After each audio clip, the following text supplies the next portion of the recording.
Cyber security में zone zone से operations या टेक्निक्स यूज़ की गई हैं उसके बारे में इन डिटेल हमें थोड़ा सा एलैबोरेट कर दीजिए।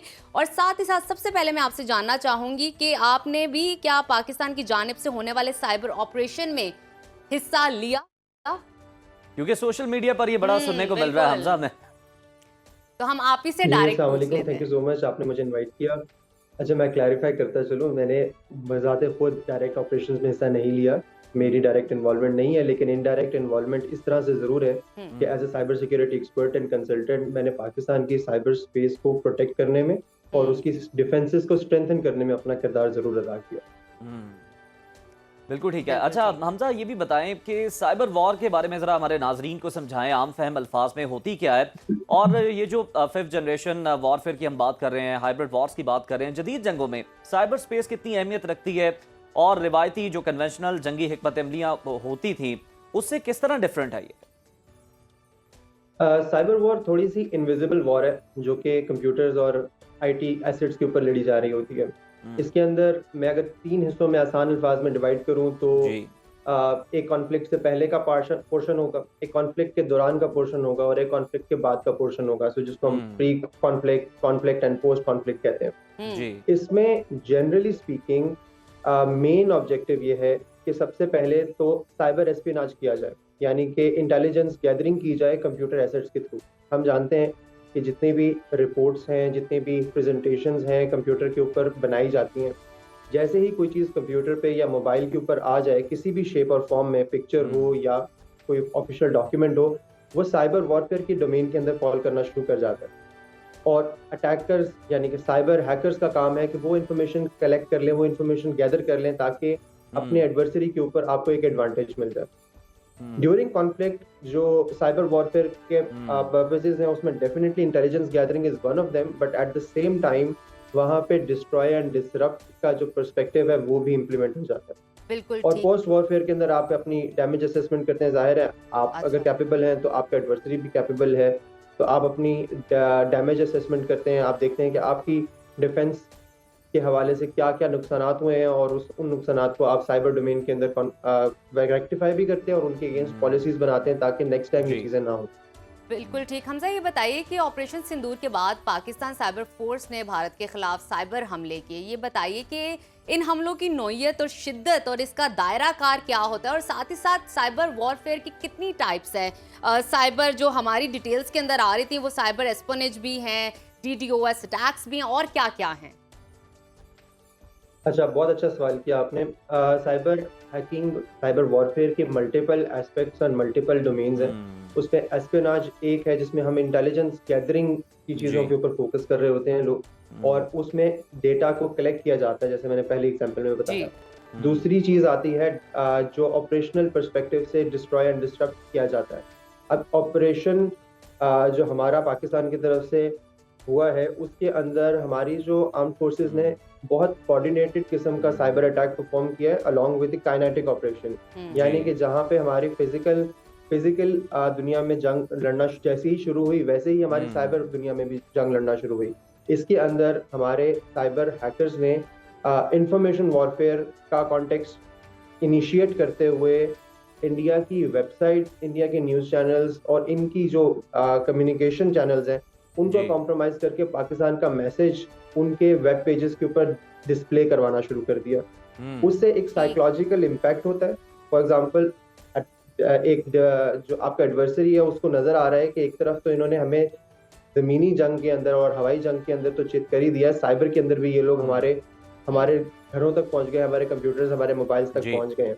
इसके अलावा आपने ही शुरू में मेंशन किया कि इलेक्ट्रिक ग्रिड्स को भी कॉम्प्रोमाइज किया गया, तो बिल्कुल इसके बारे में भी रिपोर्ट्स कुछ हैं जिसमें हमारे हैकर्स ने बहुत सोफिस्टिकेटेड अटैक परफॉर्म करते हुए ये काम परफॉर्म किया है।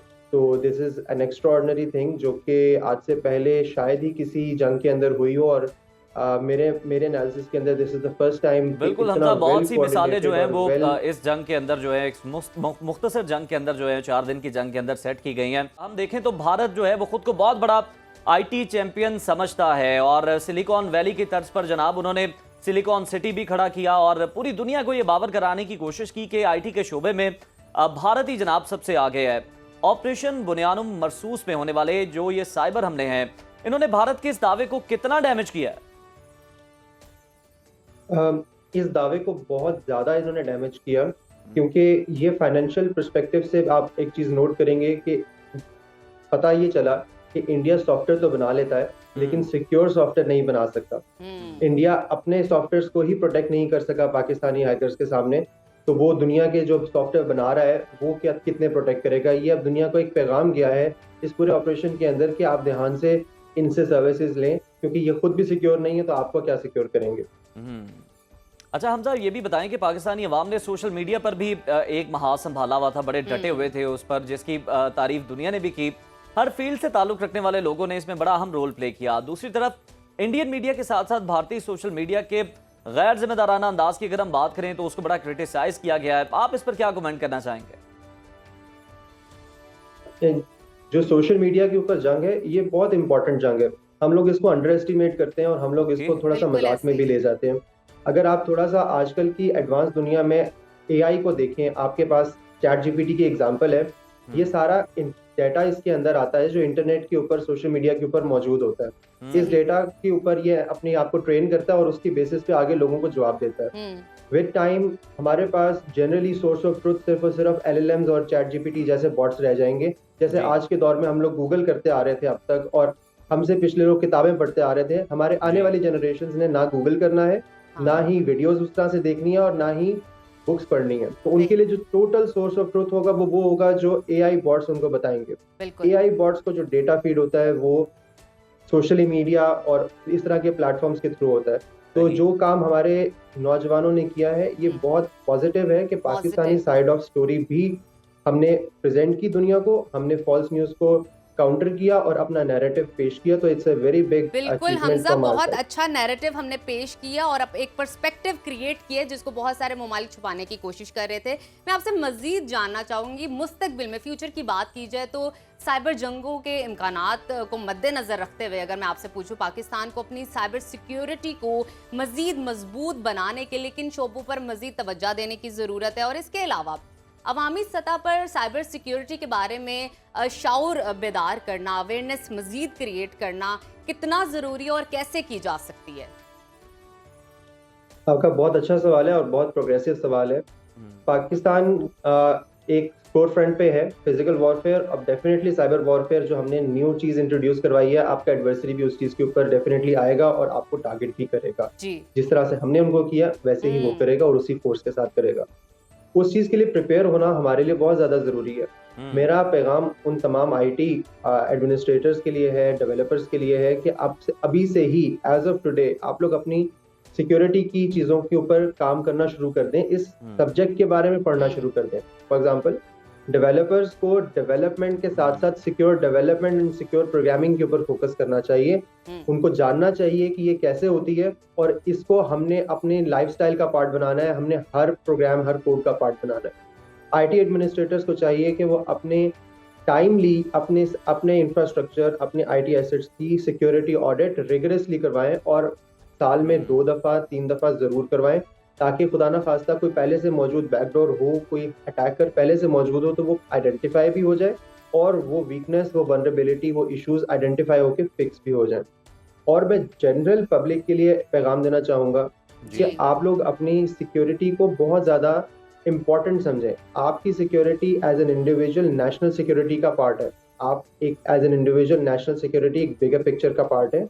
आप लोग अपने पासवर्ड्स रैंडमाइज रखें। खुदारा अपने पासवर्ड्स में अपनी डेट ऑफ बर्थ ना डालें। एक पासवर्ड एक से ज्यादा जगह पे मत इस्तेमाल करें। अपने कंप्यूटर्स के ऊपर क्रैक्ड सॉफ्टवेयर्स को अवॉइड करें। एंटीवायरस सॉफ्टवेयर इंस्टॉल करके रखें। अपने मोबाइल के ऊपर भी जो गेम्स आप इंस्टॉल करते हैं वो भी क्रैक ना इस्तेमाल करें। आप कोशिश करें कि मोबाइल फोन्स को क्रैक सॉफ्टवेयर से अवॉइड करें। इंशाल्लाह मजमूई तौर पे आप लोग प्रोटेक्टेड रहेंगे।